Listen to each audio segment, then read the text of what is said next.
Memasuki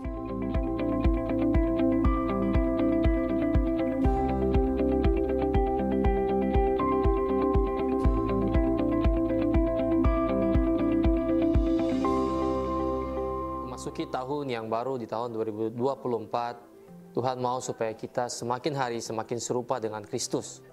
Di Efesus pasal yang keempat, ayat yang 11 sampai ayat yang 13, dari versi Bahasa Indonesia Masa Kini berkata, Ialah yang memberi pemberian-pemberian kepada manusia. Sebagian diangkatnya menjadi rasul, yang lain menjadi nabi, yang lain lagi menjadi pemberita kabar baik itu. Dan yang lain pula diangkatnya menjadi guru-guru dan pemelihara jemaat. Ini dilakukannya supaya umat Allah dilengkapi sepenuhnya, agar dapat melayani Tuhan dan membangun tubuh Kristus. Dengan demikian, kita semua menjadi satu oleh iman yang sama dan pengertian yang sama mengenai anak Allah. Dan kita menjadi orang-orang dewasa yang makin lama makin bertambah serupa seperti Kristus. Untuk itulah makanya kenapa tahun ini kita percaya kita mau belajar sama-sama untuk menjadi serupa dengan Yesus, bukan menjadi Yesus. Looks like Jesus. Kita mau belajar dari seorang sosok Yesus yang dalam kehidupannya dia mengasihi begitu banyak orang, dia mengenal setiap manusia yang ada di bumi ini, tapi di waktu yang bersamaan dia juga mengenal panggilannya dari Bapa dalam kehidupannya dia. Yesus adalah sosok yang sangat sederhana, kasihnya tidak terbatas, dan dia berkorban begitu banyak orang. Nah, kita mau belajar semua nilai-nilai itu supaya pada akhirnya kita bisa menjalani kehidupan kita menjadi serupa dengan Tuhan. Menjadi mirip dengan Tuhan Yesus, sekali lagi bukan menjadi Yesus. Itu karena kita tidak akan pernah bisa menjadi seorang Yesus. Tapi kita bisa belajar banyak dari seorang sosok Tuhan Yesus kita yang terbaik. Looks like Jesus. Tuhan Yesus memberkati.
Oleh darah Yesus ku bebas dan hidupku menang.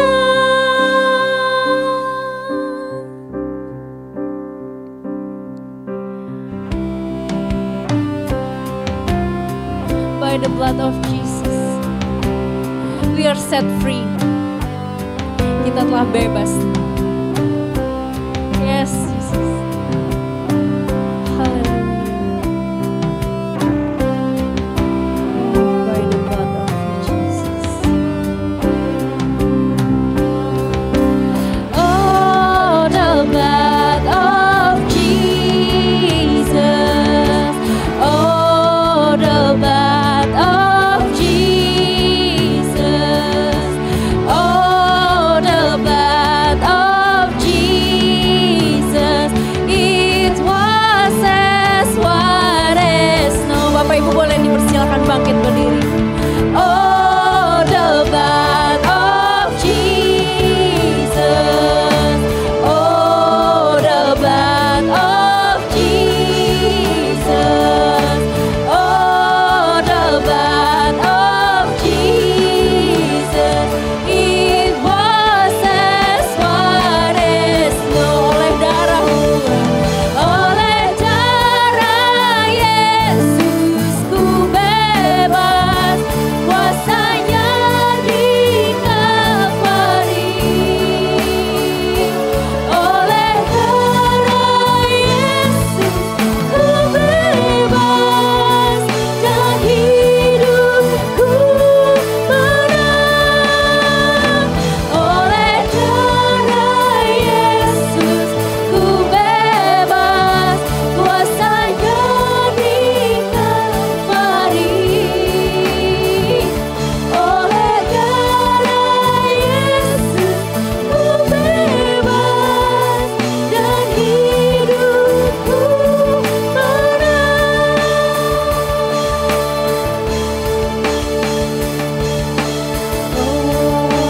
Oh, ku bebas. Oh, ku menang karena kasih-Nya padaku dan hidupku menang. Karena kasih-Nya padaku dan hidupku menang. Karena kasih-Nya padaku dan hidupku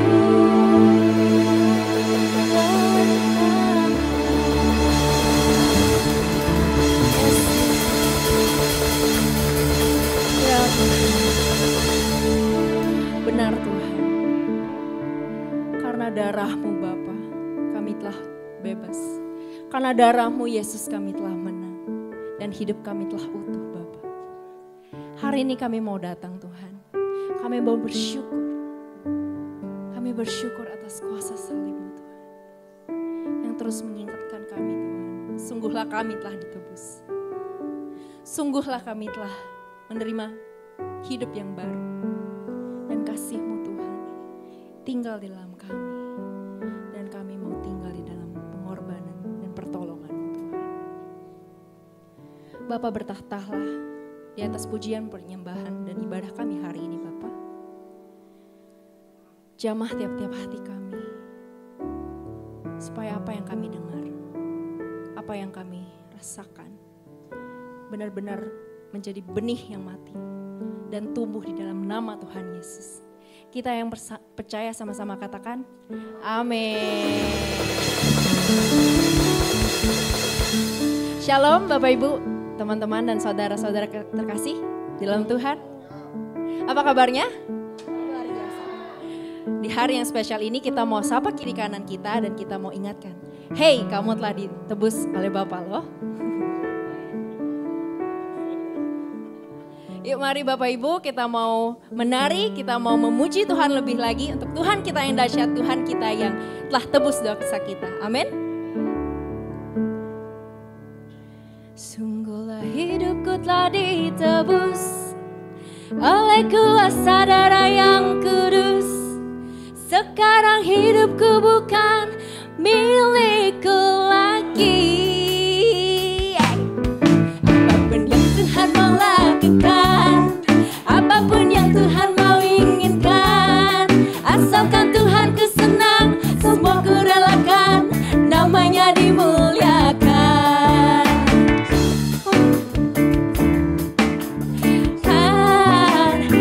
Suka-sukamu Tuhan, suka-sukamu Tuhan, suka-sukamu Tuhan. Putar kiri, suka-sukamu Tuhan, suka-sukamu Tuhan, suka-sukamu Tuhan, suka-sukamu Tuhan. Shalalalala, shalalala, shalalalala, shalalalala, shalalalala, shalalalala, shalalala,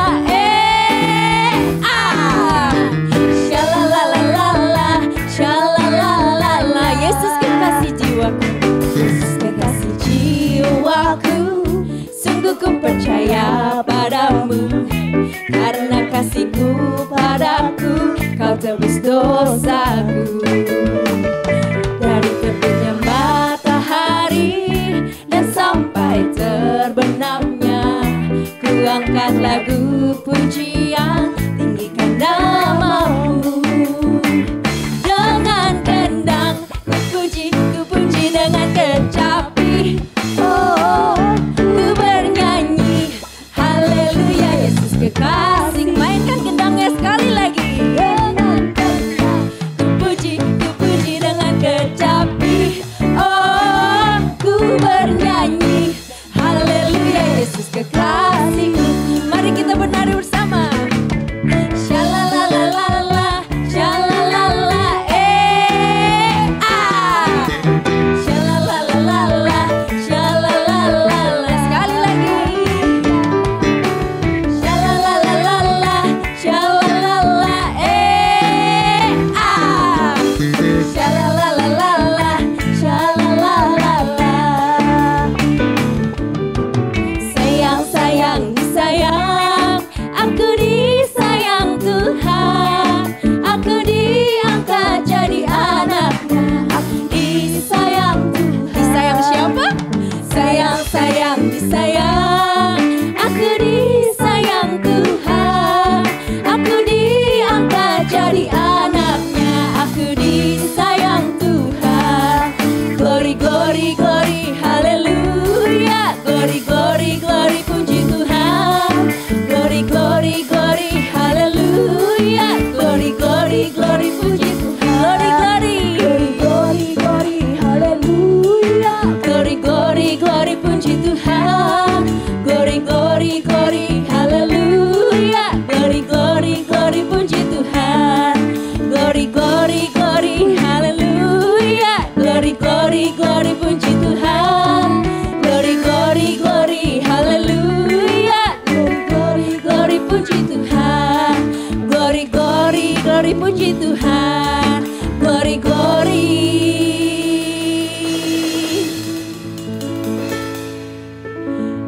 Glory, puji Tuhan. Haleluya. Kita semua mau bergoyang, oke? Semuanya boleh goyang ikut para choir ya, biar nggak sepi. Asik-asik, jos. Mana goyangannya Bapak Ibu? Belum ada yang goyang sama sekali. Hitam atau putih, kulit hitam, kulit putih. Hitam atau putih, mata bulat, mata sipit, semuanya, semuanya disayang Tuhan. Hitam atau putih, rambut hitam, kulit putih. Hitam atau putih, rambut lurus, rambut keriting, semuanya disayang Tuhan. Katakan bersama-sama. Yesus mengasihimu. Tuhan Yesus mencintaimu tanpa memandang suku bangsa. Semuanya disayang Tuhan. Disayang Tuhan. Asik-asik, jos.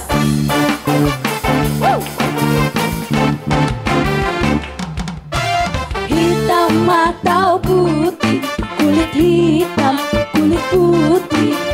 Hitam atau putih, rambut lurus, rambut keriting. Semuanya, semuanya disayang Tuhan. Tuhan Yesus mengasihimu. Tuhan Yesus mencintaimu tanpa memandang suku bangsa. Semuanya disayang Tuhan. Lebih lagi katakan, Tuhan Yesus mengasihimu.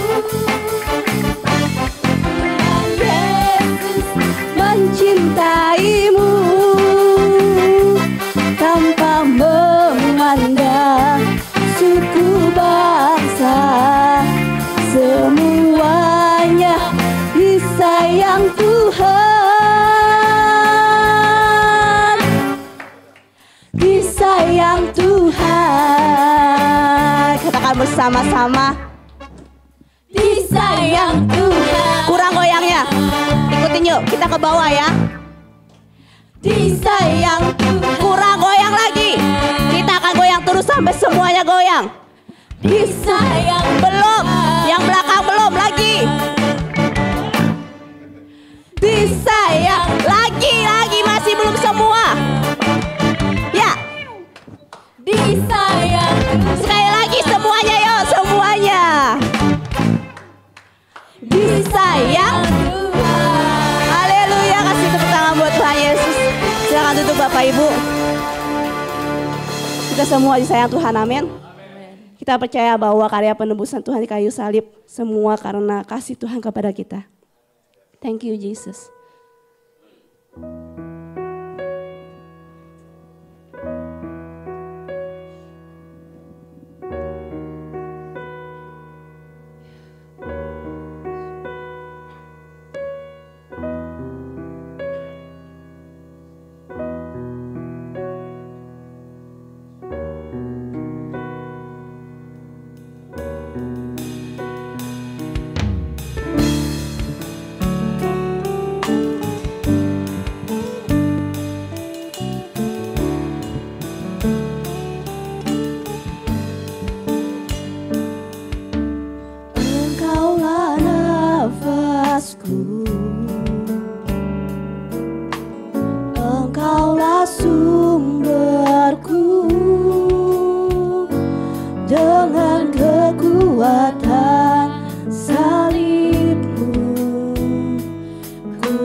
Semua perkara kami Tuhan, semua perkaraku, semua harapanku kami bawa kepadamu ya Tuhan. Ku bawa kepada salib-Mu yang menjadi kekuatanku. Salib-Mu telah mengerjakan keselamatan yang besar bagiku. Ku berdiri menyaksikan Kau setia dan hidup dalamku.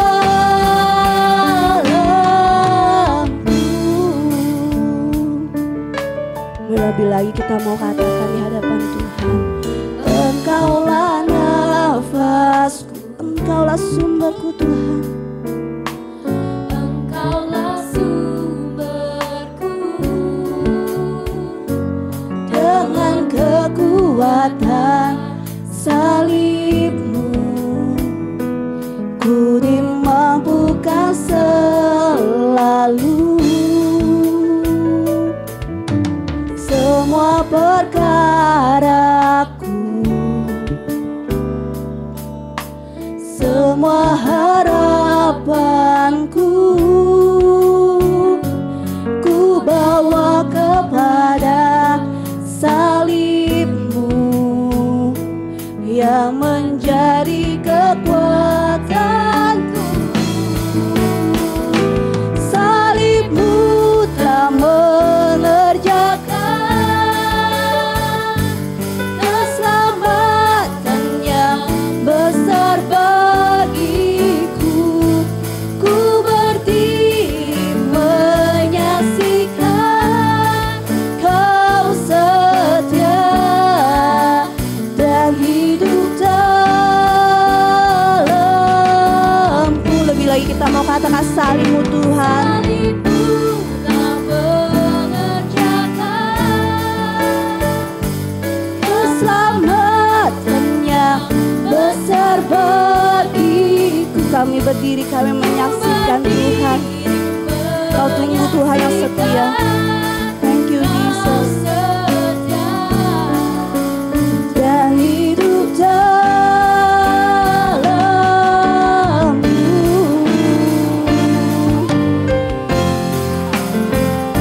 Terima kasih Tuhan untuk salib-Mu Tuhan. Terima kasih Tuhan untuk penebusan yang Kau lakukan bagi kami Tuhan. Thank you Jesus.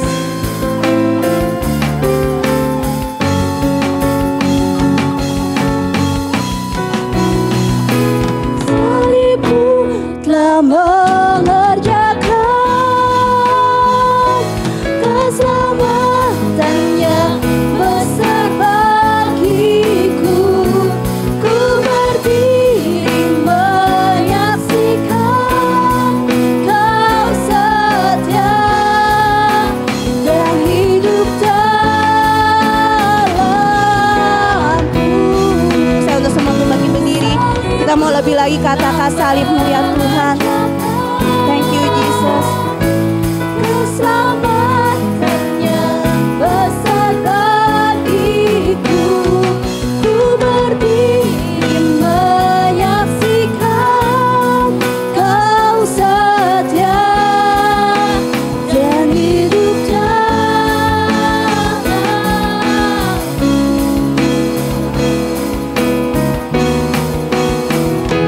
Ku berdiri menyaksikan Kau setia dan hidup dalamku.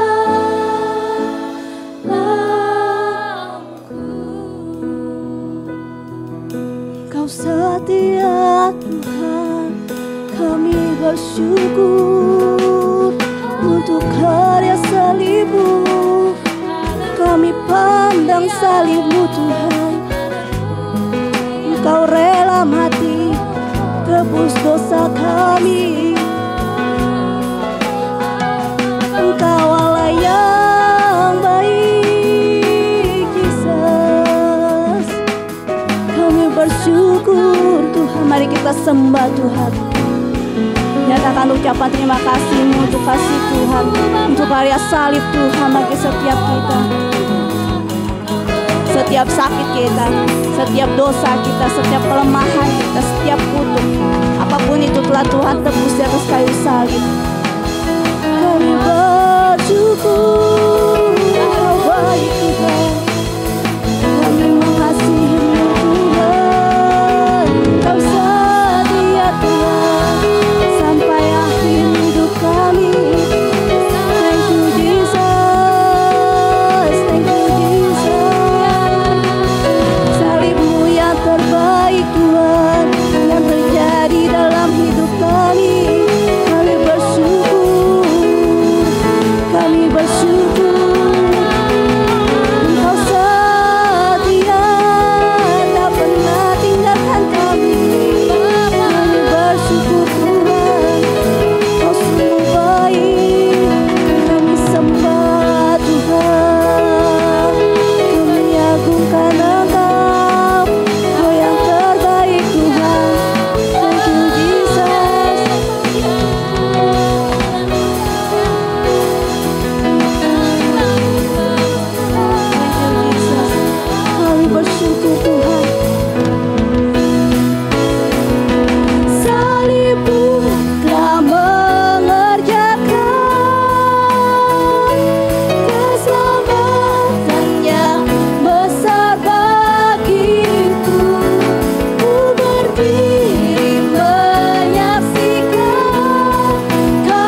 mulia anugerah-Mu tercurah, Kau berikan hidup-Mu sebagai ganti dosaku.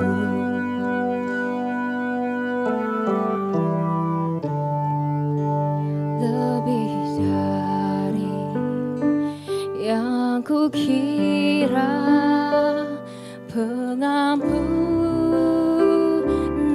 yang kuterima, kasih Yesus yang abadi mengalir di Kalvari.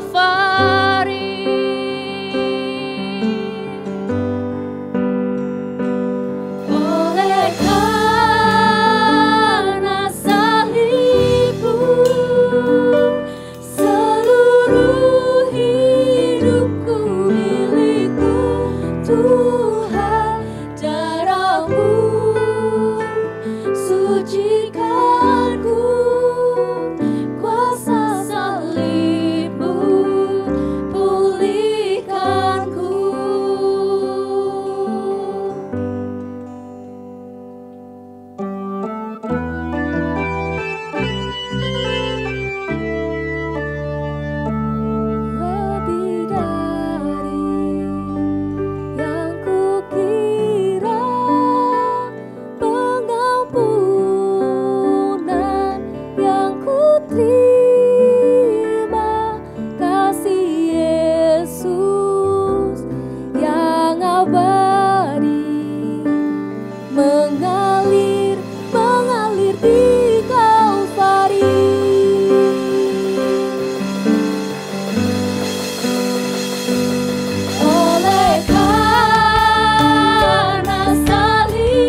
Tahukah saudara bahwa Paskah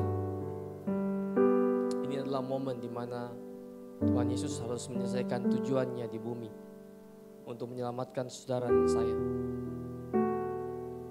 Tahukah saudara bahwa kurang lebih 2000 tahun yang lalu ada seorang bayi yang lahir. Tujuannya adalah salib, saudara. Berapa banyak kita yang mungkin sebagai orang tua ketika anak kita sakit, entah itu demam, entah itu sakit, apapun, seberapa perasaan kita sebagai orang tua begitu berkecamuk dan bergejolak. Ini momen di mana Yesus ketika dia harus melewati Via Dolorosa, dia harus menyelesaikan panggilannya di kayu salib. Coba saudara bayangkan bagaimana perasaan Bapa waktu dia melihat anaknya menebus dosa saudara dan saya. Oleh sebab itu saudaraku, tidak ada masalahmu yang tidak bisa Yesus selesaikan. Oleh karena itu saudaraku, tidak ada sakit penyakitmu yang tidak bisa Yesus sembuhkan. Oleh sebab itu apapun pergumulan engkau, mari di momen yang baik ini, sebelum kita makan tubuh dan darah Kristus, datang kepada Tuhan. Sembah Dia, serahkan segala sesuatumu kepada Tuhan. Maka Dia akan meluruskan jalan. Apapun yang menjadi pergumulanmu saudaraku, engkau berdoa, bawa kepada Yesus.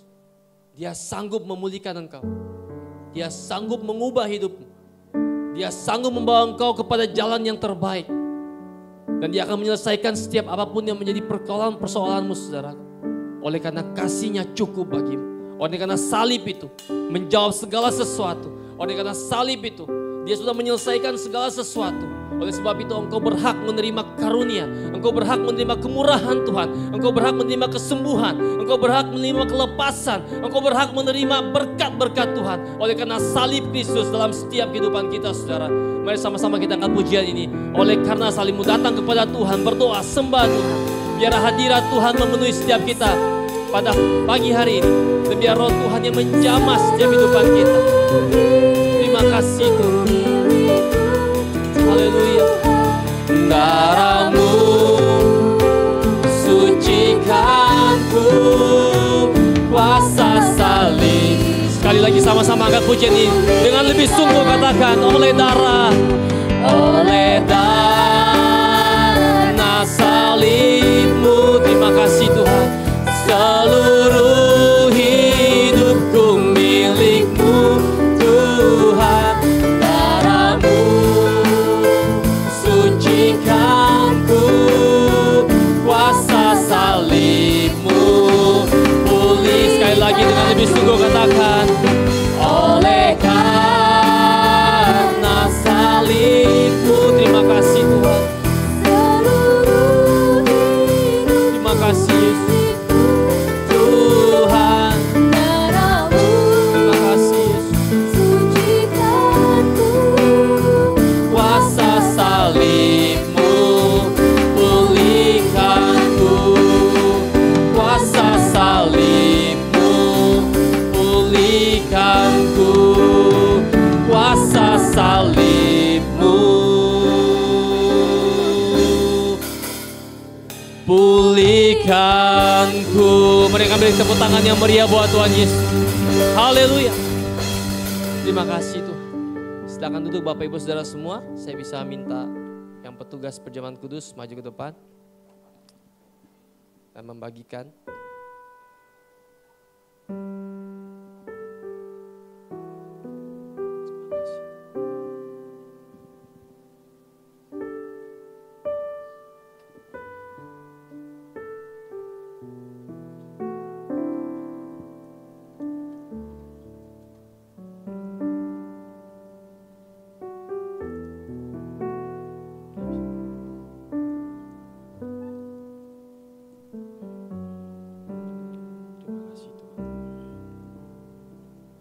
Yang sudah dapat roti dan anggur boleh bangkit berdiri.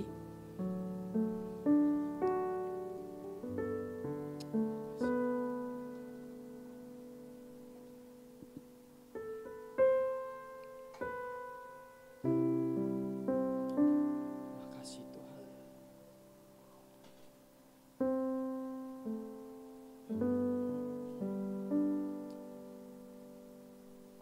Ada Bapak Ibu yang masih belum mendapatkan roti dan anggur? Boleh lambaikan tangan. Semua sudah dapat?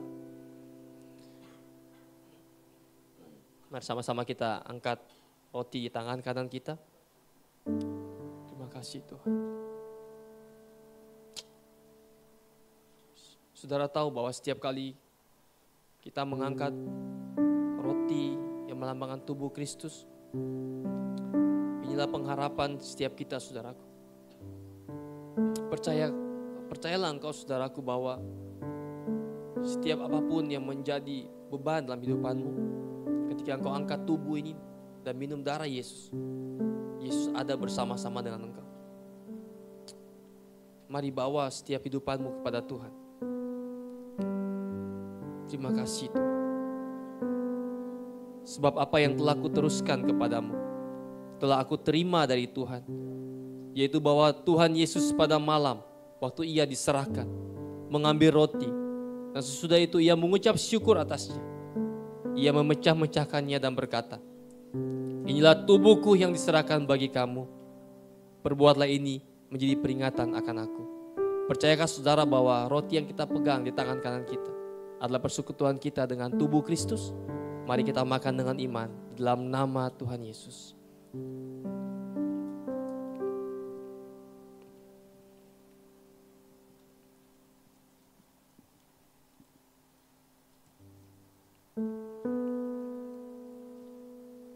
Kita angkat cawan di tangan kanan kita.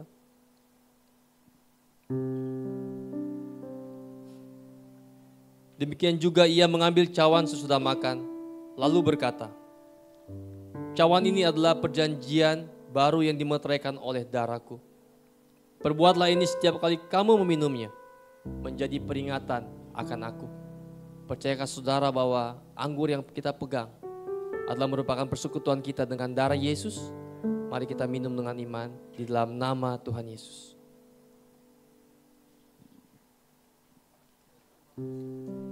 Terima kasih Tuhan. Mari kita bersyukur kepada Tuhan. Terima kasih Tuhan. Pengorbananmu sempurna bagi setiap kami.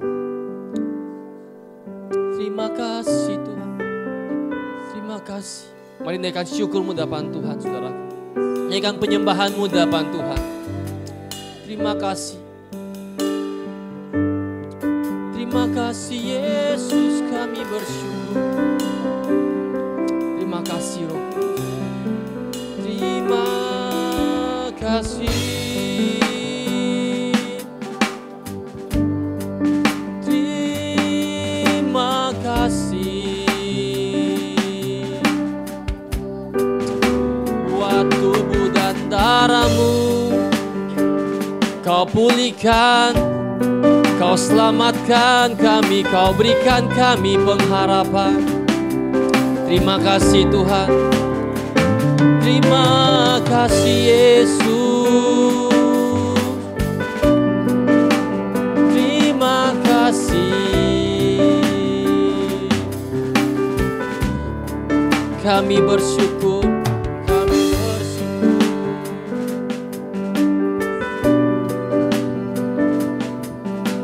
Sungguh hati kami bersyukur kepadamu di momen kami merayakan Paskah tahun ini. Dan kami melakukan perjamuan Tuhan, memegang tubuh dan darah Kristus, roti dan anggur. Di mana firman-Mu berkata, jadikanlah itu peringatan akan aku setiap kali kamu melakukannya. Kami bersyukur karena darah-Mu menebus hidup kami. Karena darah-Mu menghapus dosa-dosa kami. Engkau berikan hidup yang baru bagi kami. Sebab kami hidup bukan lagi kami hidup, melainkan Kristus yang hidup di dalam hidup kami. Dan biarlah hidup yang kami jalani hari-hari ini, hidup yang memuliakan Engkau. Tuhan terima kasih, biar setiap pujian, penyembahan, pengagungan yang kami naikkan kepadamu, itu boleh menyenangkan dan menyukakan hatimu. Dan tiba saatnya hari ini kami mau dengar firman-Mu, kami mau belajar firman-Mu. Roh Kudus tolong kami untuk mengerti dan memahami firman-Mu, Sehingga kami percaya firman-Mu dan kami melakukannya dalam hidup kami. Kami sambut firman-Mu di dalam nama Yesus Tuhan. Yang siap dengan firman mari katakan amin. Terima kasih tim prophetic. Silakan duduk Bapak Ibu. Shalom. Shalom. Senang rasanya saya boleh ada lagi bersama dengan Bapak Ibu tempat ini. Lebih kurang 2 tahun yang lalu saya boleh ada di tempat ini. Waktu itu diundang, kali ini saya mengundang diri. Karena kebetulan saya ada jadwal di Jakarta, apa salahnya Bapak kunjungin anaknya seperti itu kan. Jadi saya bersyukur sekali lagi dan saya melihat ada begitu banyak hal yang terjadi dan terus bertumbuh, meningkat sampai hari ini. Ada beberapa wajah-wajah baru juga yang saya lihat. Dan juga ada wajah-wajah lama yang saya lihat di Jambi, ada juga di sini sekarang. Wah, tambah adem hati saya. Karena kan memang banyak anak-anak Jambi dari Pelita ke Jakarta, tersebar kemana-mana. Tapi saya lihat wajah-wajah mereka ada lagi, wow, senang sekali. Ngomong kanan kiri yang anak Jambi, cari yang lain dong diajak ke sini. Oke ya. Ya, tentu sekali lagi saya memperkenalkan diri bagi yang belum kenal. Saya Heri Susanto, tapi saya lebih suka menggunakan marga saya, marga Ong. Jadi saya lebih suka memperkenalkan diri saya Heri Ong. Saya salah satu tim penggembalaan gereja lokal Pelita Community yang ada di Jambi. Juga tim penggembalaan pusat Pelita Community secara keseluruhan. Karena 1 tahun yang lalu penyebutan penatua akhirnya kita robah dengan nama penyebutan tim penggembalaan. Walaupun tentu beberapa orang masih panggil penatua, apalah arti sebuah panggilan, karena saya hanyalah seorang hamba untuk melayani Tuhan. Nah, saya dikaruniai seorang istri yang luar biasa dan tentunya juga ditambahin dengan 3 putra dan putri yang Tuhan berkati. Anak pertama kami saat ini sedang bekerja di Bali. Anak yang kedua sedang kuliah di Yogyakarta. Dan anak yang ketiga karena jaraknya cukup jauh dengan cicitnya yang nomor 2. Ada rentang 8 tahun. Jadi dia masih bersama kami di Jambi. Kelas 2 SMP atau kalau zaman sekarang kelas 8. Karena kadang kita sering bingung kelas berapa? Kelas 11. Kita hitung dulu. Kalau zaman anak sekarang kan langsung kelas 12. Kalau kita mana pernah sampai kelas 12. Mentok kelas 6. Nah, terus abis itu turun lagi sampai kelas 3 cuman kan. Nah, mungkin yang benar memang sekarang ya. 1, 2, 3, 4, 5, 6, 7, 8, 9, 10, 11, 12. Iya. Dan dia melayani Tuhan sebagai pemain musik. Sebagai pemimpin kelompok sel. Dan saya bersyukur kalau dia ditanyain orang, dia selalu tanya, kamu nanti mau jadi seperti apa? Mau jadi apa? Dia akan selalu ngomong, mau jadi seperti papa. Nah, itu sebuah kebanggaan. Ya, jadi satu hal yang disyukuri, kalau sekali lagi hari ini saya boleh melihat wajah-wajah yang luar biasa, wajah penuh kemenangan. Karena hari ini kita merayakan kemenangan, karena hari ini kita merayakan kebangkitan Yesus. Nah, saya diberi tema hidup yang baru. Dan mari kita buka Alkitab kita di dalam surat Rasul Paulus kepada jemaat di Roma. Pada pasalnya yang ke-6 kita akan baca mulai ayat yang pertama sampai ayat yang ke-4. Roma pasalnya yang ke-6 ayat yang pertama sampai ayat yang ke-4 saya akan bacakan demikian. Jika demikian apakah yang hendak kita katakan? Bolehkah kita bertekun dalam dosa supaya semakin bertambah kasih karunia itu? Nah, kenapa ayat ini muncul? Tentu karena ada latar belakangnya. Kalau kita mundur di satu pasal, di pasal 5 ayatnya yang ke-20, di situ dikatakan seperti ini. Ya memang ayat ini tidak saya berikan ke Cindy, ada beberapa ayat yang tambahan, tapi saya minta maaf. Ayat 20 dari Roma pasal 5 ayat 20 ngomong ini. Tetapi hukum Taurat ditambahkan supaya pelanggaran menjadi semakin banyak dan di mana dosa bertambah banyak, di sana kasih karunia menjadi berlimpah-limpah. Nah, kata berlimpah-limpah di ayat ini bahasa Yunaninya itu memakai kata huper yang akhirnya menjadi kata hyper. Nah, kalau Bapak Ibu mungkin pernah mendengar kata hyper grace. Nah, beberapa waktu yang lalu ada satu jemaat yang baru dan kemudian dia bergabung di salah satu komsel di mana saya dampingi PKS-nya. Beliau ngomong gini, Pak, kalau saya perhatiin khotbah-khotbah di Pelita, kayaknya Pelita aliran hyper grace deh Pak. Saya tersentak karena kami pikir kami juga gak pernah ikutin satu aliran. Aliran kami jelas mengikuti apa kata Yesus. Dan karena penasaran ya saya mulai cari apa itu aliran hyper grace. Saya coba searching sebentar di Google. Ada beberapa paham, pendapat dan pandangan yang berbeda. Bahkan sebagian besar mungkin mengatakan itu satu pemahaman yang salah. Tapi terlepas daripada itu semua, saya mau katakan seperti ini. Karena kemudian saya jawab kepada jemaat itu, hyper grace yang dimaksud tentu dengan konteks dan pemahaman yang benar. Karena kan arti hyper grace itu kan adalah kasih karunia yang berlimpah-limpah yang diberikan Allah kepada kita. Nah, kalau hari ini kita ada, itu karena kasih karunia Allah yang berlimpah-limpah yang dinyatakan di dalam hidup kita.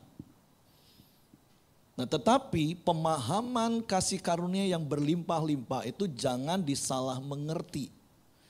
Karena beberapa orang pernah ngomong dengan saya, ini orang di luar kekristenan.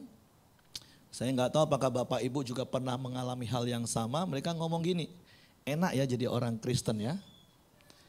Kenapa? Iyalah buat dosa, minta ampun, diampuni. Kalau gitu buat aja dosa. Toh nanti juga diampunin. Makanya sampai akhirnya muncul banyak orang Kristen mempunyai pemahaman yang salah tentang hyper grace. Muncullah istilah Kristen tomat. Tahu Kristen tomat? Hari Minggu tobat, dengar firman Tuhan bisa nangis-nangis. Tuhan ampuni, Tuhan ampuni. Terus orang ngomong Senin sampai Sabtu kumat. Saya ngomong gak usah nunggu Senin. Keluar dari gedung gereja udah kumat. Baru mau keluar diserobot orang sudah. Gak usah nunggu Senin kumatnya. Karena ada begitu banyak orang Kristen memaknai beribadah di gedung pertemuan ibadah seperti ini sebagai sebuah dongeng. Karena beberapa kali tanpa sadar ternyata itu sebuah paradigma yang terbangun. Contoh Desember kemarin waktu kami berlibur dengan keluarga, bawa kendaraan ke Lampung, terus waktu mau pulang udah sampai Tempino, kalau yang di Jambi tahu udah Tempino itu kan sebentar lagi udah ke kota Jambinya, itu udah perbatasannya. Anak saya ngomong gini, ya sebentar lagi kita kembali ke dunia nyata. Saya ngomong, nak liburan ini nyata nak, karena uang yang papa keluar itu nyata. Betul kan? Nah ternyata bukan cuma anak saya punya paradigma seperti itu. Kenapa? Karena dia kalau lagi liburan, everything is okay. Apapun yang dia minta, boleh harus dikasih. Namanya juga liburan. Tapi kalau udah pulang dari liburan, oh nanti dulu. Ada syarat dan ketentuan yang berlaku. Nah ternyata bukan cuma anak saya. Kemarin waktu kami begitu landing, dari Hainan landing nyampe udah mulai dari terminal, tiba-tiba juga ada salah satu di grup kami ngomong, ya kita akan segera kembali ke dunia nyata. Saya bilang nih orang ternyata paradigmanya sama ya. Bahkan kemarin kan saya juga ngelayani retret di sebuah gereja di daerah Poris, di retretnya di Cisarua. Akhirnya waktu pulang turun setelah retret, saya ditemenin satu keluarga jemaat, diajak makan, terus dia langsung, wah barulah pulang retret Pak ya, udah kembali ke dunia nyata, ini udah ada tagihan-tagihan. Maksud saya begini Bapak Ibu, ternyata ada begitu banyak orang yang membangun sebuah paradigma yang salah, baik itu soal liburan, bahkan soal retreat, bahkan soal pertemuan ibadah seperti ini, seakan-akan di dalam gedung gereja ini kita ada di dunia lain. Makanya kalau di dalam gedung gereja mas semua wajahnya kayak malaikat. Tangan terangkat, haleluya, puji Tuhan. Di luar gedung gereja tangan mulai tunjuk-tunjuk, lu ya kuat. Tapi saya berdoa, saya berharap hal itu enggak terjadi dengan jemaat Pelita Community di tempat ini, amin. Mau hidup di dalam gedung gereja, mau hidup di luar gedung gereja, aku hidup. Bukan aku lagi yang hidup, melainkan Kristus yang hidup. Seperti fokus tahun ini bagi PCC, look like Jesus. Menjadi serupa dengan Kristus. Kalau Bapak Ibu yang tahu visi Pelita Community, tahu apa visi Pelita Community? Yang menjadi serupa dengan Kristus. Seperti tadi dikatakan bukan menjadi Yesus, bukan. Tapi kita mau menjadi serupa dengan Yesus. Nah makanya kalau kita kembali kepada ayat di dalam Roma pasal yang ke-6. Dan saya mau katakan itu sangat mungkin terjadi kita menjadi serupa dengan Yesus. Itu semata-mata hanya karena kasih karunia yang berlimpah-limpah. Yang dinyatakan waktu Yesus menyerahkan hidupnya di kayu salib. Dan dia berkata sudah selesai. Kemudian dia mati dikubur. Tapi hari yang ketiga dia bangkit memberikan hidup yang baru. Maka kalau kita kembali ke dalam Roma pasal 6 ayat 1 dikatakan gini. Jika demikian apakah yang hendak kita katakan? Bolehkah kita bertekun dalam dosa supaya semakin bertambah kasih karunia itu? Jelas ayat 2 katakan apa? Sekali-kali tidak. Jadi jangan lagi membangun paradigma, oh aku kan sudah diampuni nih. Ya udah nanti kalau aku buat dosa lagi, ya minta ampun lagi, diampuni lagi. Buat dosa lagi, diampuni lagi, diampuni lagi. Enggak seperti itu. Bahkan ada orang ngomong, yes. 1 Yohanes 1 ayat 9 dikatakan pengampunan itu unlimited. Mau berapa kali pun engkau buat dosa lagi, Tuhan akan ampuni. Iya, saya setuju, saya senang dengan ayat itu. Tapi jangan dibangun dengan paradigma yang salah untuk kau menerima kasih karunia, untuk kau berbuat dosa. Bukan itu maksudnya. Engkau menerima kasih karunia Allah untuk apa? Kita baca ayat berikutnya. Sekali-kali tidak. Bukankah kita telah mati bagi dosa? Bagaimanakah kita masih dapat hidup di dalamnya? Atau tidak tahukah kamu bahwa kita semua yang telah dibaptis dalam Kristus telah dibaptis dalam kematiannya? Dengan demikian kita telah dikuburkan bersama-sama dengan dia oleh baptisan dalam kematian supaya sama seperti Kristus telah dibangkitkan dari antara orang mati oleh kemuliaan Bapa untuk apa? Demikian juga kita akan hidup dalam hidup yang baru. Jadi ini sebuah kebenaran yang harus memerdekakan hidup kita. Kita menerima hyper grace tadi, kita menerima kasih karunia yang berlimpah-limpah bukan supaya kita bisa suka-suka lagi buat dosa. Yang boleh suka-suka dalam hidup kita itu Tuhan. Kayak kita nyanyi tadi, suka-sukamu tuh. Kalau nyanyi lagu itu rasanya asik banget kan, suka-sukamu Tuhan. Ini Tuhan kadang gak suka-suka lakukan sesuatu dalam hidup kita aja kita udah bersungut-sungut. Jadi kalau hati-hati nyanyi suka-sukamu Tuhan serius. Kalau Tuhan buat suka-suka dalam hidup kita terus kita ngomong, ya gak terserah deh Tuhan, suka-suka deh. Hari ini rugi cepet Tio juga gak apa-apa deh, suka-suka lu lah Tuhan. Bisa Bapak Ibu ngomong gitu? Loh katanya kan suka-sukanya Tuhan. Kita kemarin waktu di akhir dari retret itu kan ada baptisan. Udah mendung, gelap. Mereka udah ngomong, waduh gelap nih. Ya udah diamin. Gak lama kemudian tiba-tiba mendungnya hilang. Panas. Ya panas banget. Saya ngomong nih orang memang serba susah kalian ya. Tadi mendung kalian takut hujan. Sekarang panas, kalian ngomong panas banget. Lah kan suka-sukanya Tuhan. Betul gak Bapak Ibu? Kita nyanyi ngomong suka-sukanya Tuhan. Tapi tanpa sadar, dalam hal-hal kecil kayak gitu aja kita udah ngomong, Tuhan jangan suka-suka lu ya. Sebentar panas, sebentar hujan. Ngomong kanan kiri, siapa yang suka ngomel kayak gitu? Bertobat lu. Suka-sukanya Tuhan dong. Oke, kita kembali ke situ saja dulu ya. Nah, jadi tujuan Tuhan, Bapa memberikan Yesus, menyatakan kasih karunia. Dan saya percaya bicara tentang kasih karunia kan kita semua udah ngerti. Kasih karunia atau grace atau anugerah itu kan sesuatu yang Allah gak wajib lakukan. Karena manusia berdosa, firman Tuhan katakan ya udah maut, binasa. Tapi toh buktinya Allah mau lakukan 2000 tahun yang lalu. Dia datang ke dalam dunia meninggalkan segala kemuliaannya, keagungannya, kebesarannya. Dan dia datang dalam rupa seorang manusia yang hina dan dia taat sampai mati. Dia gak harus lakukan itu. Tapi dia lakukan. Itulah kasih karunia. Nah dari sisi kita gak layak terima. Emang siapa kita terima kasih karunia Tuhan? Siapa kita? Gak layak. Tapi buktinya ketika kita mengaku di mulut, percaya di hati bahwa Yesus adalah satu-satunya Tuhan dan Juru Selamat dalam hidup saya, hidup kita. Ya kita terima anugerah hidup kekal. Nah kasih karunia yang sudah kita terima sekali lagi bukan membuat kita jadi suka-suka buat dosa. Supaya bertambah kasih karunia, bukan. Ayat ini udah jelas katakan sekali-kali tidak.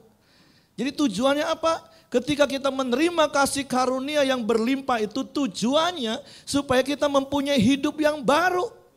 Hidup yang baru yang seperti apa? Ya seperti fokus tahun ini. Hidup serupa dengan Yesus. Nah hari ini saya cuma mau sampaikan 3 kebenaran.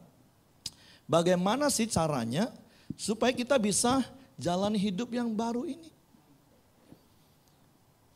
Karena kalau Bapak Ibu pernah baca di dalam Lukas pasal 7 ayat 36 sampai 50 itu kisah tentang wanita berdosa yang mengurapi kaki Yesus. Yang akhirnya menyeka dengan rambutnya. Dan Yesus bertanya kepada Simon yang punya rumah waktu itu. Menurut kamu mana yang akan lebih mengasihi aku?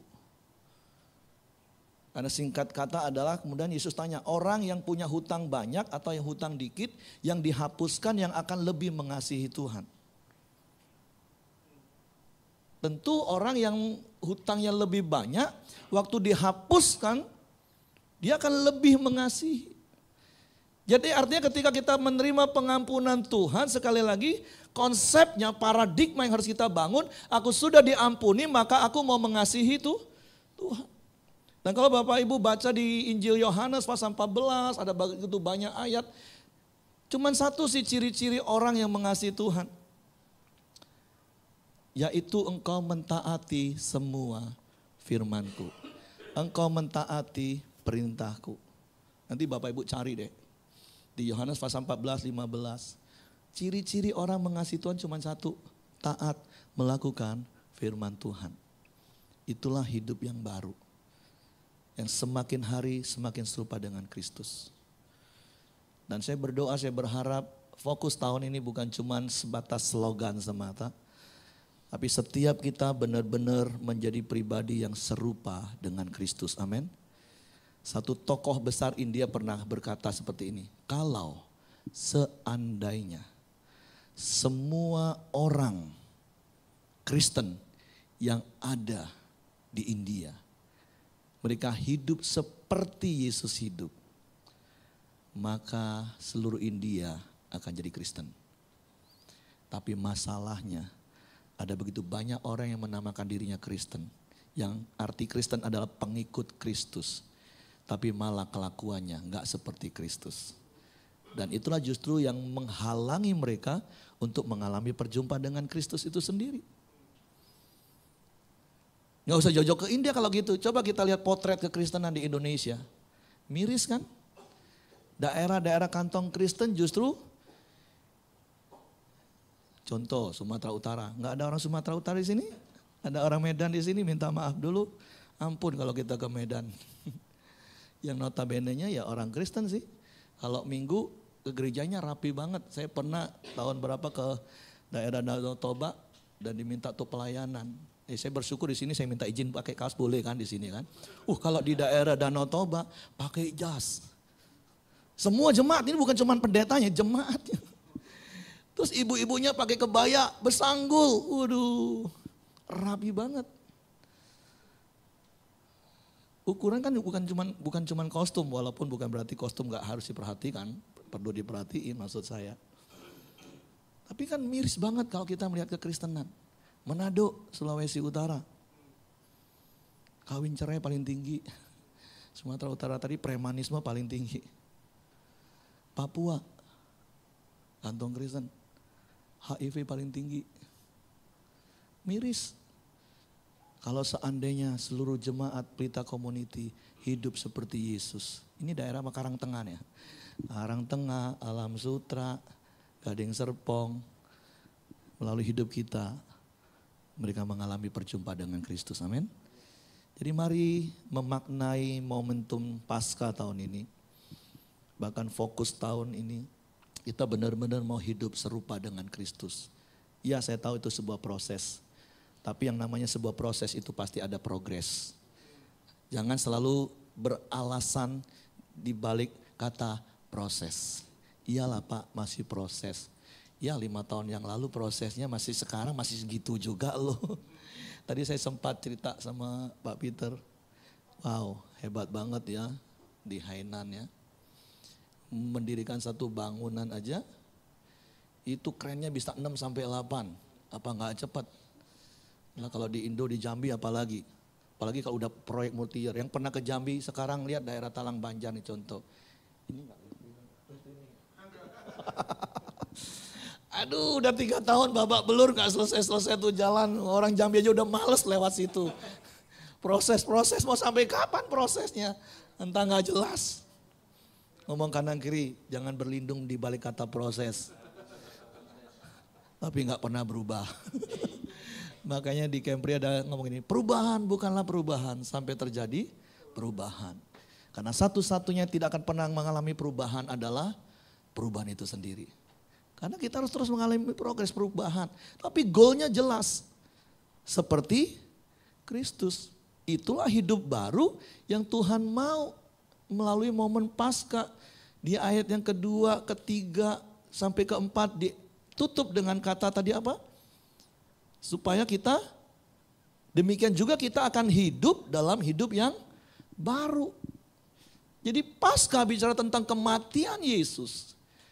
Penguburan Yesus dan kebangkitan Yesus tujuannya supaya kita memiliki hidup yang baru. Nah hari ini sekali lagi ada 3 kebenaran yang saya percaya sudah praktek, ini ikonnya Pelita. Saya cuma mau mengingatkan kembali, meneguhkan kembali supaya Bapak Ibu jemaat Pelita Community yang ada di Jakarta ini benar-benar mempraktekkan 3 hal ini. Supaya kita benar-benar mengalami hidup yang baru yang terus dibaharui dari hari ke hari. Seperti Paulus pernah ngomong kepada jemaat di Korintus, manusia lahiriah kami boleh semakin merosot. Tapi manusia batinia kami itu dibaharui dari hari ke hari menjadi semakin serupa dengan Kristus. Nah hal yang pertama adalah, saya kasih singkatan P3B. Apa itu P3B? Kalau Bapak Ibu yang seangkatan saya, mungkin di sekolah dulu pernah mendapatkan yang namanya penataran P4. Masih ada? Anak-anak yang sekarang tahu apa itu P4? Nah, Sela aja udah geleng-geleng, apaan tuh P4? P4 itu adalah pedoman, penghayatan, pengamalan Pancasila. Artinya bangsa Indonesia, warga negaranya harus benar-benar menjadikan Pancasila itu sebagai satu-satunya pedoman yang terus dihayati, kalau bahasa Kristennya direnungkan, sampai ngeh, sampai paham, sampai rema, terus diamalkan, dilakukan. Sebenarnya wow, sila 1 sampai 5 kalau benar-benar itu jadi pedoman bangsa ini, dipraktekkan oleh semua masyarakatnya, wow, Indonesia akan keren banget. Bahkan saya pernah dengar satu pernyataan. Dia di Jerman. Dia ngomong Jerman lebih Pancasila daripada Indonesia, tahu nggak? Karena mereka benar-benar praktekin sila 1, 2, 3, 4, 5 itu. Nah sayang kan, saya nggak tahu, saya udah lupa sejak tahun berapa akhirnya penataran P4 itu nggak pernah ada lagi. Tapi saya sempat dengar selentingan beberapa tahun yang lalu katanya mau diulang, dimunculkan lagi. Cuma nggak tahu jadi atau enggak. Pedoman, penghayatan, dan pengamalan Pancasila. Nah P3 itu apa? P3B maksudnya. Pedoman, penghayatan, dan pengamalan baptisan. Apa sih makna dari sebuah baptisan? Yang firman Tuhan katakan setiap orang yang menerima Yesus sebagai Tuhan dan Juru Selamat satu-satunya dalam hidup, maka dia harus memberi diri dibaptis. Supaya dia menerima pengampunan dosa dan menerima karunia Roh Kudus. Jadi berkali-kali kalau di jemaat Pelita di Jambi saya ajarin dan saya informasikan seperti ini. Baptisan itu bukan syarat masuk surga, bukan. Baptisan itu bukan syarat menerima anugerah hidup kekal. Untuk menerima anugerah hidup kekal itu cuman percaya. Efesus pasal 2 ayat 8 dan 9 katakan, sebab karena kasih karunia kamu diselamatkan oleh iman, itu bukan hasil usahamu, itu pemberian Allah. Itu bukan hasil pekerjaanmu, jangan ada orang yang membegahkan diri. Nah tapi masalahnya ada begitu banyak orang baca cuma sampai ayat itu. Ayat 10-nya lupa, gak pernah dibahas. Ayat 10 padahal ngomong ini, kita ini buatan Allah, diciptakan dalam Kristus Yesus untuk melakukan pekerjaan yang baik yang Allah sediakan sebelumnya dan Allah mau kita hidup di dalamnya. Di dalam apa? Di dalam perbuatan baik. Gampangnya sederhananya jadi orang Kristen percaya Yesus, habis itu kita jadi orang baik. Seperti Yesus baik. Nah tentu kebaikannya itu dasarnya adalah apa kata firman, kebenaran itu sendiri. Nah masalahnya banyak orang lebih suka mempertahankan harga diri daripada membangun nama baik. Betul Bapak Ibu? Lebih banyak orang mempertahankan harga diri dibanding membangun nama baik. Padahal harusnya yang kita bangun itu nama baik. Dan saya mau kasih tahu gimana caranya membangun nama baik. Sangat gampang. Ngomong kanan kiri, berbuat baik aja. Nah iya kan, kalau kita berbuat baik, ya otomatis nama kita akan jadi baik, selesai. Kadang yang lebih susah itu kan mempertahankan harga diri. Sampai harus emosi, tegang-tegangan, lu gak tahu siapa gua.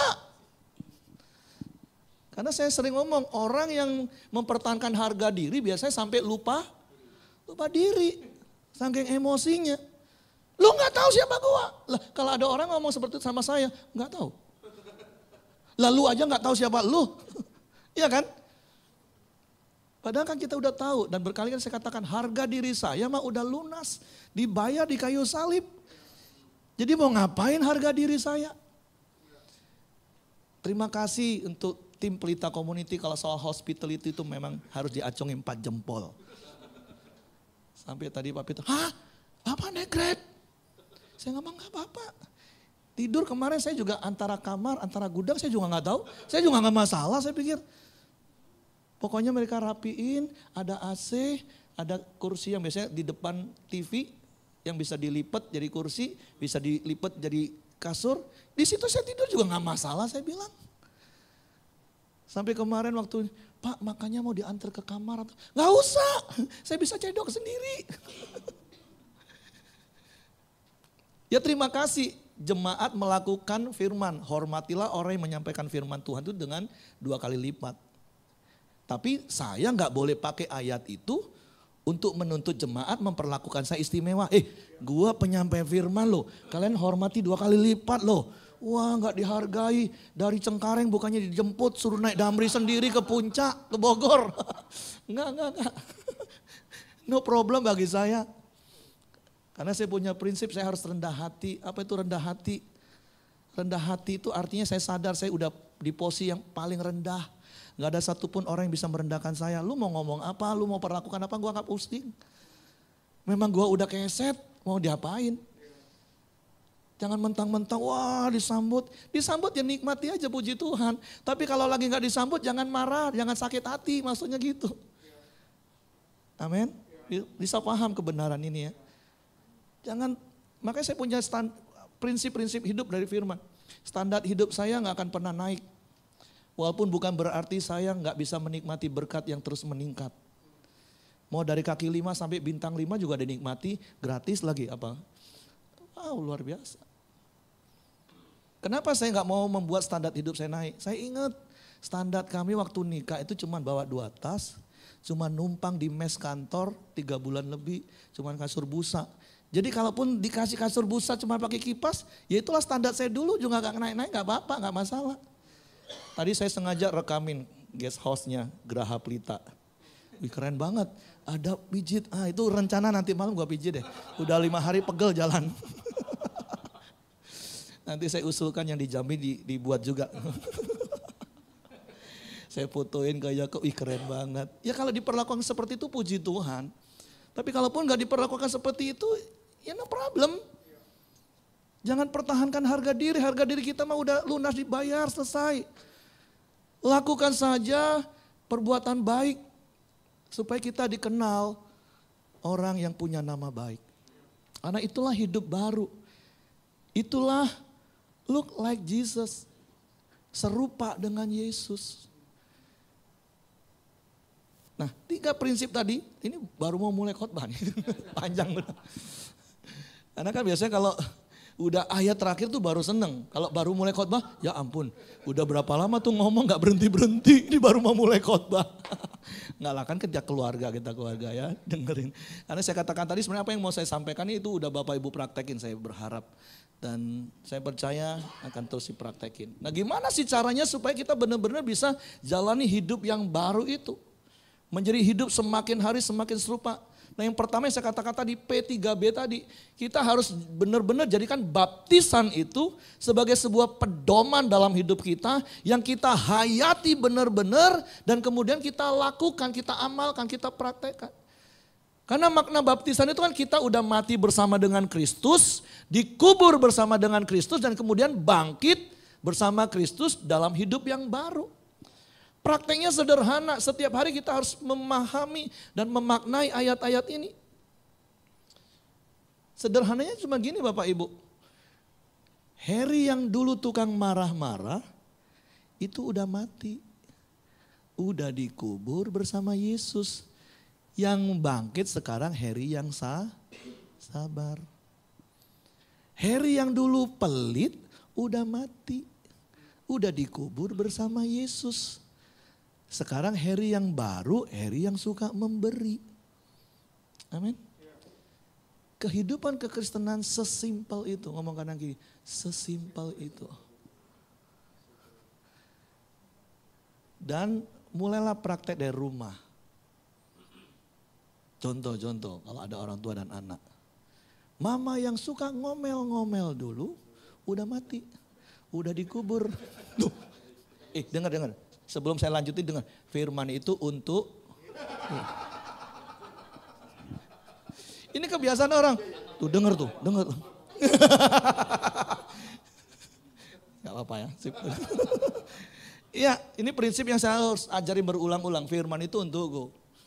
Jadi kalau giliran ada yang kena suka ngomel jangan tuh. Makanya tadi Pak Heru udah ngomong. Enggak. Mama yang suka ngomel-ngomel udah mati, udah dikubur. Sekarang mama yang lemah lembut, sabar. Amin. Terus anak-anak yang dulu suka ngelawan, marah kalau mamanya ngomel, udah mati. Sekarang yang bangkit adalah anak yang tunduk taat, hormat sama orang tua. Nah firman itu untukku. Jangan nanti pulang diskusi gini. Tuh ma gak boleh ngomel-ngomel. Mamanya ngomong, iya lu juga gak boleh ngelawan orang tua. Kan udah berkali-kali berkali-kali di Jambi maksudnya, di sini belum.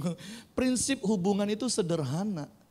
Pada saat kita sama-sama melakukan kewajiban kita, maka pada saat yang sama kita akan menerima hak kita. Kewajiban mama gak usah ngomel-ngomel, ngomong aja baik-baik, lakukan aja. Nah kewajiban anak, hormat, dengerin nasihat orang tuamu. Udah fokus aja sama kewajibanmu. Ketemu gak? Mamanya akan terima haknya dihormatin. Anaknya akan terima hak gak diomelin. Ngomong kanan kiri lagi, sesimpel itu. Harry yang dulu tukang tipu udah mati. Udah dikubur. Nih yang hidup, nih hidup baru Harry yang jujur apa adanya. Amin. Jangan pakai lagi manusia lama. Apalagi kalau di dunia dagang. Apalagi dunia politik. Kalau nggak nipu gimana mau cuan Pak? Ada ketawa ya. Saya nggak berani deh. Karena itu kan paradigma lama, manusia lama. Kalau dagang cari untung boleh nggak? Boleh. Dosa enggak? Enggak. Mau untungmu marginnya mau 100%, mau marginnya 300%, enggak dosa. Paling risikonya enggak laku. Iya kan? Ya kalau barang-barang yang unlimited ya mungkin marginnya tinggi. Tapi kalau barang-barang fast moving, mana bisa kita. Untung ceceng-noceng aja udah puji Tuhan. Yang penting lancar. Nah dagang boleh, cari untung boleh. Mau untung besar juga gak masalah, gak dosa. Yang gak benar, gak boleh itu adalah kalau kita tipu-tipu. Nah itu yang gak boleh. Nah yang nipu-nipu itu udah mati. Yang bangkit sekarang yang jujur apa adanya. Jujur artinya juga bukan terus ini modal gua segini ya. Enggak sampai segitunya juga lagi. Bijak-bijak pakai hikmat. Nah jadi hal yang pertama kalau kita mau benar-benar hidup serupa dengan Kristus, hidup yang baru, maknai baptisan itu. Benar-benar dihayati. Makanya kan Yesus pernah ngomong gini, barang siapa mau mengikut aku, dia harus apa? Memikul salibnya dan menyangkal dirinya setiap hari. Kemudian ikutlah aku. Nah kata ikut yang terakhir itu tiru aku, tiru aku. Nah untuk kita bisa tiru seperti Yesus, kita harus pikul salib, sangkal diri. Dulu saya pikir kalau jadi orang Kristen pikul salib itu terus hidupnya menderita. Karena kan banyak orang ngomong pikul salib itu penderitaan kan. Penderitaan secara fisik maksudnya. Kalau penderitaan secara batin ya mungkin masih ada pergumulan ya. Waktu orang nyakitin hati kita harus ampuni. Kan itu masih pergumulan. Kalau dalam konteks seperti itu oke. Tapi kalau banyak orang Kristen berpikir, wah iya Pak udah ikut Tuhan itu rasanya banyak penderitaan. Nah kata pikul salib di ayat itu sesungguhnya artinya setiap hari kita ingat karya salib. Oh iya ya Yesus udah mati, udah dikubur dan udah bangkit. Aku juga harus seperti itu. Udah mati, dikubur, terus bangkit hidup yang baru. Terus sangkal diri. Yang sangkal diri itu kita menyangkanya ke iblis. Iblis ngomong, Allah lu, kan dulu kan tukang tipu. Iya, dulu aku tukang tipu, sekarang mah enggak, sorry ya. Nah iblis itu dilawan. Jangan malah terintimidasi. Iya juga ya, barusan aku nipu tadi. Makanya maknai hyper grace, kasih karunia berlimpah-limpah dengan benar. Aku menerima kasih karunia untuk aku berjalan semakin hari serupa dengan Kristus. Seperti itu Bapak Ibu. Dan langkah pertama P3B. Apa? P3B, pedoman, penghayatan, pengamalan, baptisan. Karena itu yang harus kita lakukan. Makanya kenapa Tuhan suruh orang yang percaya memberi diri dibaptis. Yang sekali lagi saya katakan bukan syarat untuk masuk surga. Bukan syarat untuk terima anugerah hidup kekal. Tapi ketika kita memahami, menghayati dan mengamalkan arti baptisan, itu akan membuat kita semakin hari berjalan semakin serupa dengan Kristus. Karena kita ingat manusia lama kita pokoknya udah mati, udah dikubur, sekarang aku bangkit jadi manusia yang baru. Dan itu harus setiap hari. Sama-sama katakan apa? Setiap hari. Nah yang kedua itu ya ini ikon pelita juga. Dan kalau Bapak Ibu yang sering dengerin khotbah saya itu ujung-ujungnya ini 4M. Ini bukan 4 miliar. Tapi gak salah kita berdoa ada 4 miliar supaya gedung ini dibeli. Amin. Oh gak ada yang amin, cuma 1-2. Oh kurang jelas. Berdoa supaya ada 4M. Ini berapa M sih katanya? Cuma 3M, 2M masih 4M masih lebih berarti. Tapi sebelum dapat 4M yang dalam bentuk uang untuk beli gedung ini, praktek yang 4M ini. Apa 4M-nya? Menerima firman Tuhan setiap hari. Baca firman Tuhan. Semua di sini jemaat baca firman Tuhan? Ayo bangun gaya hidup baca firman. Yang kedua M-nya apa? Merenungkan firman Tuhan itu siang dan malam, ngomong kanan kiri, jangan utang melulu yang lu renungin. Kan banyak orang merenungkan itu, aduh masalah utang itu yang direnungin. Karena cara merenungkannya sama Bapak Ibu, contoh seperti ini. Kalau Bapak Ibu mungkin sedang kredit sesuatu, terus tiba-tiba karena satu dan lain hal, keuangan agak macet, terus 3 bulan gak bisa bayar kredit dan kemudian pihak leasing telepon, hari ini paling telat besok, Kalau enggak dilunasin, akan ditarik. Saya mau tanya, begitu telepon ditutup, apa yang akan terjadi dalam hidup Bapak Ibu? Direnungkan, dipikirin sepanjang hari, sepanjang malam. Mau utang Pak Peter atau Pak Irfan? Atau kalau Pak Gideon, Gideon kayaknya belum. Itu aja kan? Begitu tersadar ingat itu. Nah, merenungkan firman itu seperti itu Bapak Ibu. Apa-apa ingat renung, iya tadi hari ini kita belajar apa ya. Tadi pagi firman Tuhan ngajarin gini ya, aku harus gimana ya. Itu namanya merenungkan firman Tuhan siang dan malam. Nah M yang ketiga apa? Melakukan firman Tuhan sebagai gaya hidup. Makanya kami punya prinsip pengkhotbah-pengkhotbah di Pelita. Mengkhotbahkan apa yang dihidupi dan menghidupi apa yang dikhotbahkan. Sehingga enggak omdo. Melakukan firman Tuhan sebagai gaya hidup. Dan yang M yang keempat adalah membagikan firman.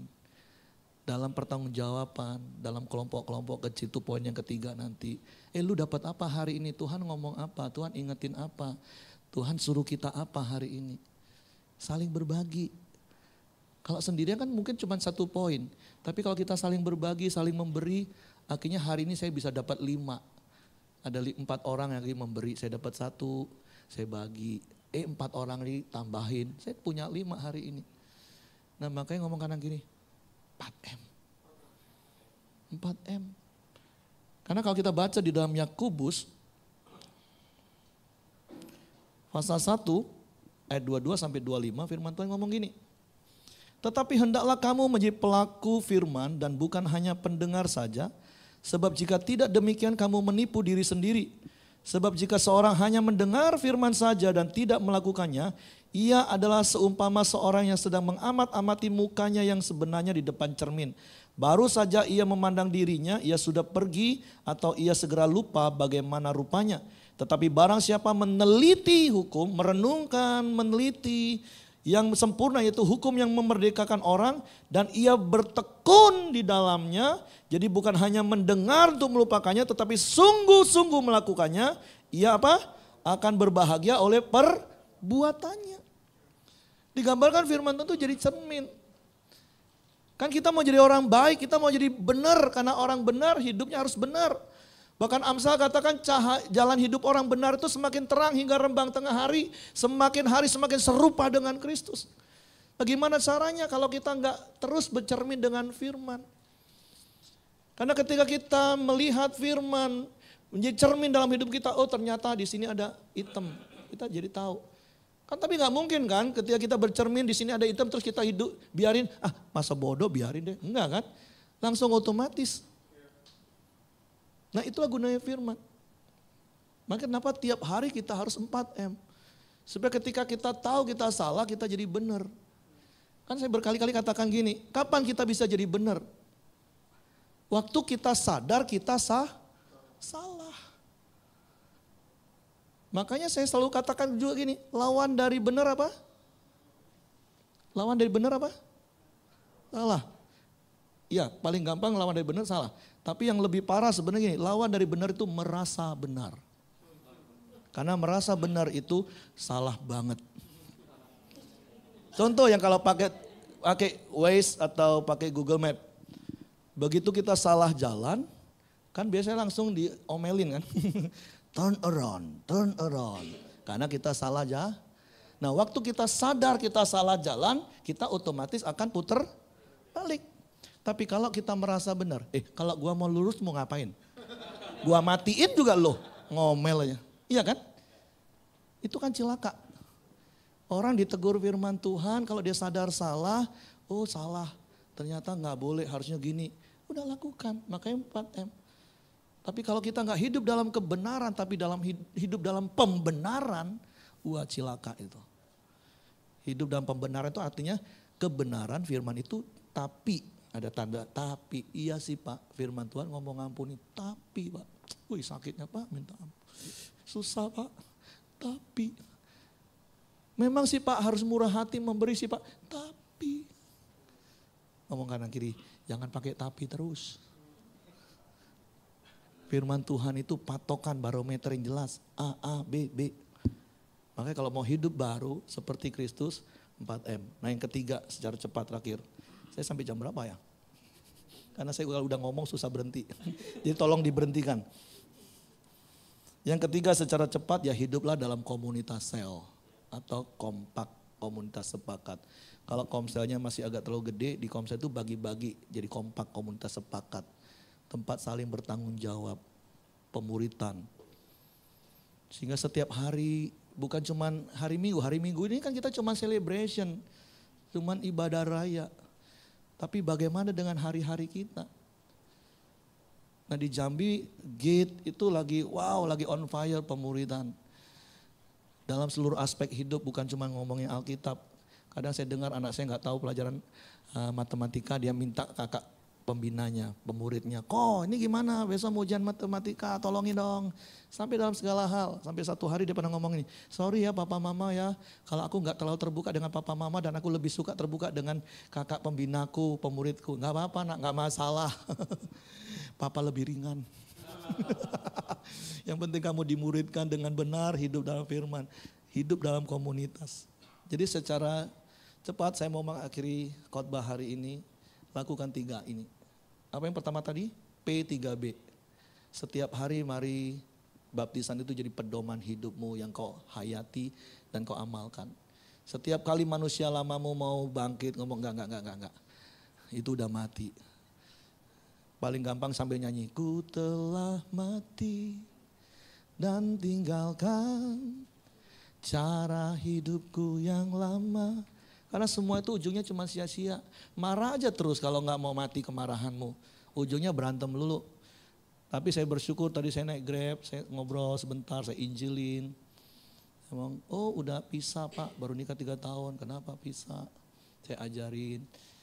Terus dia cerita dulu pernah belajar musik, kenapa gak ke gereja sekalian lo? Percaya Yesus satu-satunya jalan kebenaran dan hidup. Pokoknya dimanapun kapanpun udah sampaikan Yesus, terima gak terima kan urusan nanti kan. Nah jadi P3B. Yang kedua apa? 4M. Yang kelima komsel. Jadi saya mendorong kalau ada jemaat-jemaat yang belum ada dalam komunitas sel, segeralah tertanam di komsel. Karena itu akan menolong engkau untuk semakin hari semakin serupa dengan Kristus. Amin. Puji Tuhan, firman Tuhan saya sampaikan di sini. Saya serahkan selanjutnya kepada Sam. Tuhan memberkati.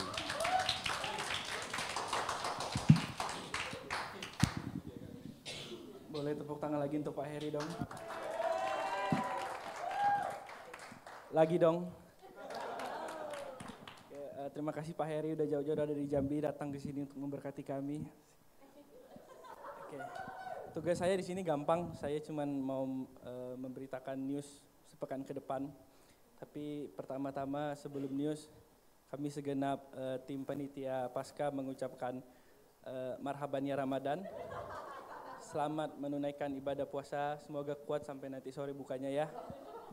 Oke lanjut Vandri, jangan lama-lama. Ibadah minggu depan seperti biasa jam 10 ya di sini, jangan lupa datang. Pokoknya kalian harus datang semua ya. Pokoknya harus rame ini lagi minggu depan. Oke, amin. Next Vandri. Habis itu jam 1.30 ada Youth of Light untuk anak-anak muda. Ya SMP, SMA, kuliah juga nggak apa-apa, kami terima semuanya. Oke lanjut Vandri. Ibadah Paskah ini untuk kids tanggal 6 April hari Jumat jam 15.30. Oh ini jam bukan Jum. Oke, Sabtu 15.30 di Geraha Pelita. Oke ya, di bawah ya. Oke, yuk seru-serukan belum Pak Andri? Yuk seru-seruan merayakan kebangkitan Tuhan Yesus. Amin. Oke, next, baru next. Sabar dulu. Ayo. Ini tadi poin ketiga ya, POD kalau di sini Pak. Besok ganti kom aja ya, kompak ya. Bergabung dengan pot kami, silakan cari hubungi tim leader masing-masing. Tim leader cuma 2 ya. Jadi untuk gabung di pot. Oke, lanjut Vandri. Ini persembahan perpuluhan. Aku kasih waktu 30 menit, silakan scan dulu. Boleh di-scan sekarang. Ya ini persembahan puluhan, di bawah juga ada ya, silakan di scan nanti. Thank you, ayo Vandri. Oke, gereja kita sekarang lagi buka program studi S1 Teologi. Bagi yang terbeban, berminat, silakan menghubungi Gideon ya. Ya, itu Gideon di sini. Silakan hubungi Gideon untuk dapat masuk S1. Ini valid, oke? Ini terakreditasi, betul Pan? Oke, silakan. Nextnya, nextnya kami undang Bapak Peter maju untuk doa berkat, silakan, dan sertakan janji iman. Ngomongin janji iman maksudnya.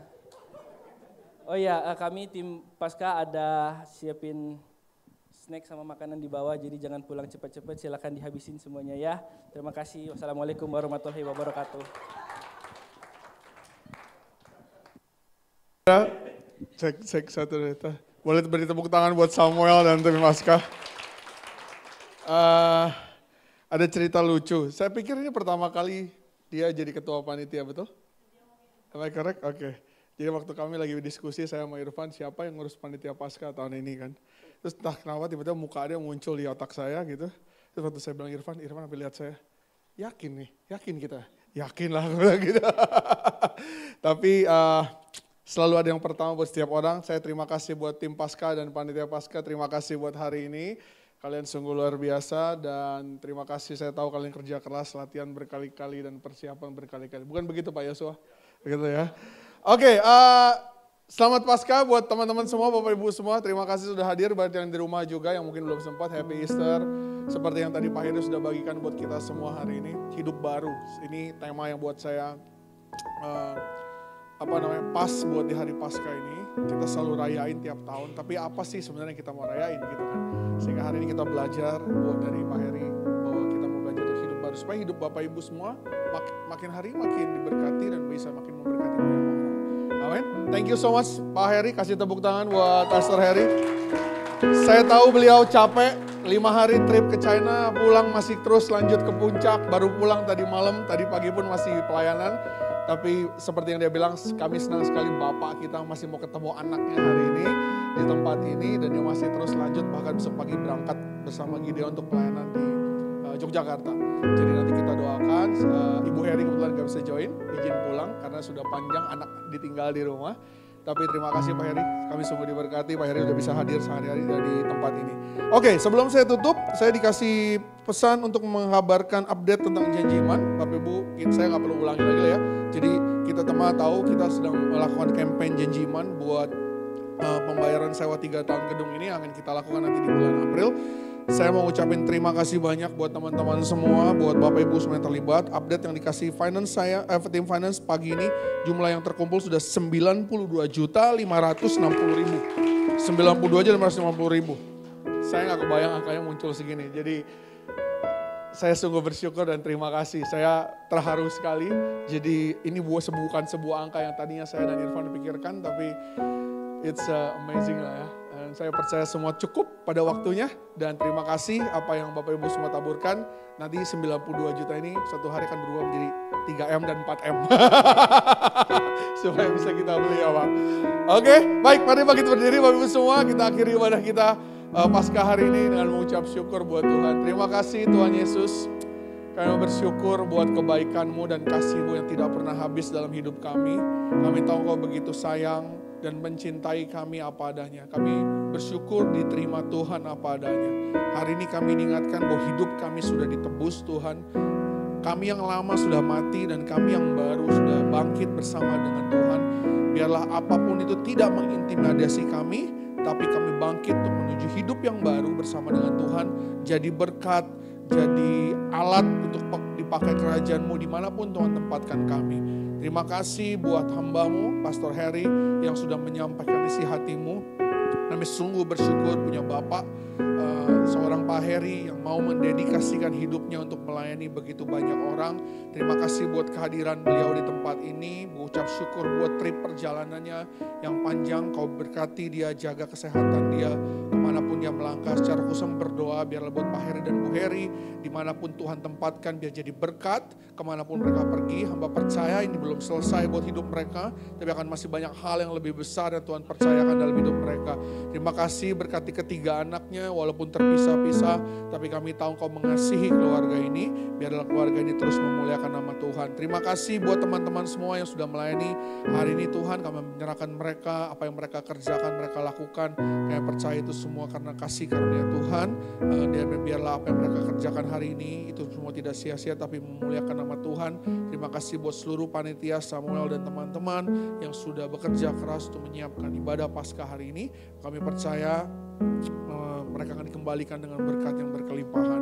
Terima kasih juga buat setiap jemaat yang hadir di tempat ini tidak terkecuali. Tuhan juga berkati mereka tidak satu persatu tidak terkecuali, dan berkati juga mungkin dalam keadaan lemah atau sakit. Tuhan sembuhkan di dalam nama Tuhan Yesus. Biarlah kami semua bisa bersekutu bersama-sama dan kami semua menerima berkat yang berasal daripadamu hari ini. Terima kasih Tuhan, kami juga bersyukur buat tempat ini. Terima kasih buat kasih karunia Tuhan. Biarlah kalau Tuhan yang sudah memberikan tempat ini sedari awal, Tuhan yang akan memimpin dalam perjalanan kami. Apa yang kami butuhkan kami serahkan semua ke dalam tangan-Mu. Biarlah kami Engkau pakai sebagai alat-Mu untuk menjadi perpanjangan tangan, jadi berkat. Berkati juga untuk pengelola di tempat ini, berkati bangsa negara kami Tuhan.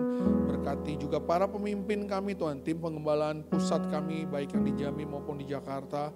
Berkati mereka. Terima kasih buat Bapak Ibu rohani yang sudah menjadi orang tua yang terbaik buat setiap hidup kami, menjaga kami dan membawa kami ke tempat yang lebih tinggi dan lebih baik dan lebih dekat bersama dengan Tuhan. Terima kasih Bapak, berkati persembahan yang kami berikan hari ini. Bersyukur, sucikan, kuduskan, dan biarlah Kau berkati khususnya mereka yang mengelola. Biarlah ini semua dikelola dengan baik untuk kemuliaan nama Tuhan. Kami bersyukur buat kasih-Mu, buat kebaikan-Mu. Tidak ada orang yang mau merelakan anaknya mati buat kami semua. Tapi hari ini Kau tunjukkan itu buat setiap hidup kami. Dan kami percaya, kami yakini itu bahwa hidup kami sangatlah berharga di mata Tuhan. Terima kasih Tuhan, kami bersyukur. Kami sebentar akan pulang. Kami akan bersekutu, berfellowship, dan juga lalu akan pulang. Tibakan kami di rumah kami masing-masing dengan selamat. Berkati fellowship kami bersama dengan teman-teman dan keluarga hari ini. Biarlah kami menikmati sukacita yang berasal daripada Tuhan. Kami akan pulang dan menerima berkat yang berasal daripada-Mu. Mari angkat kedua belah tangan-Mu, terimalah berkat Tuhan. Kiranya kasih karunia, damai dan sejahtera, berkat dan pengampunan serta penyertaan Roh Kudus turun ke atas kita semua. Pergi dan jadilah berkat kemanapun Tuhan utus. Biarlah perbuatan-Mu memuliakan Bapa di surga. Terimalah berkat ini di hari Paskah ini, kasih Tuhan yang terbaik di dalam nama Tuhan Yesus. Haleluya. Amin. Boleh kasih salam kiri kanannya, bilang Happy Easter, Happy Sunday Bapak Ibu semua. Sampai ketemu minggu depan. Tuhan Yesus memberkati.